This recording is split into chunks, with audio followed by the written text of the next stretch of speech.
Hi, this is Jason from Horrific Nightmares. Back to do day 10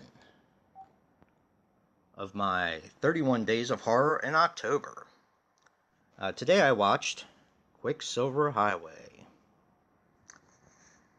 Quicksilver Highway doesn't seem to get talked about a lot, and the things that I've heard have been very mixed, but I still wanted to watch it. This is a recent pickup for me, and I love anthologies, and that's what this is. The Quicksilver Highway clocks in at around 90 minutes and is from the year 1997. Now, this was a TV movie, of course, directed by Mick Garris.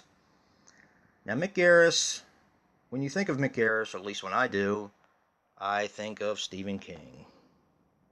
Um, his directing chops basically consist of a lot of Stephen King stuff. Bag of Bones, which I actually enjoyed. Most people seem to not like it that much, but I enjoyed it for what it was. He had two entries in one of my favorite series of all time, The Masters of Horror.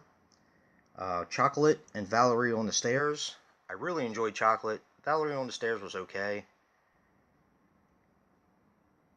He also did the TV version of The Shining. Now that seems to get a lot of hate. I actually like it. I think it follows the book a little closer than the actual movie does. But the CGI in it's pretty bad. It doesn't hold up well, definitely. And to be honest, nothing will ever take the place of Jack Nicholson as Jack Torrance. It was just a masterpiece. He also did The Stand, Desperation, Sleepwalkers, Critters 2, which I actually haven't seen. I know that's terrible. I actually have it. Have had it for a while, just haven't watched it yet. And Psycho for the Beginning, which I absolutely loved. He also directed The Woods, which is a witch film. Very underrated, I might add. But as I was looking him up, I also was surprised at his writing credits. Not only did he do the screenplay for Critters 2 and The Fly 2, but he also wrote Hocus Pocus, which has seen a bit of a resurgence since Best Buy had the Steelbook that a lot of people have been getting. So he also wrote Riding the Bullet. I cannot remember if he actually directed it or not, but that one was okay too. A Quicksilver Highway is basically a anthology consisting of two stories, which I wish there was a little bit more. But the two stories are by Stephen King, who does Chattering Teeth, and Clive Barker, who does The Body Politics. And in between, of course, we have Christopher Lloyd, who plays Aaron Quicksilver, doing the kind of wraparound. But I thought this wraparound was a little interesting because between both stories, there is two different wraparounds. He basically plays the same character, but interacts with a character from... let's see if I can explain this right. It is a character from the short that we're getting ready to watch, but it is a completely different character. Just the same actor. So, if that makes any sense. But what I'm going to do with this is I'm going to rate both of the parts and then give an overall rating. Now, the first one was, of course, done by Stephen King. It was a short story. It's called Chattering Teeth. I had a ton of fun with that. I'm going to give you a kind of a short synopsis because, it's an anthology. I don't want to give too much away.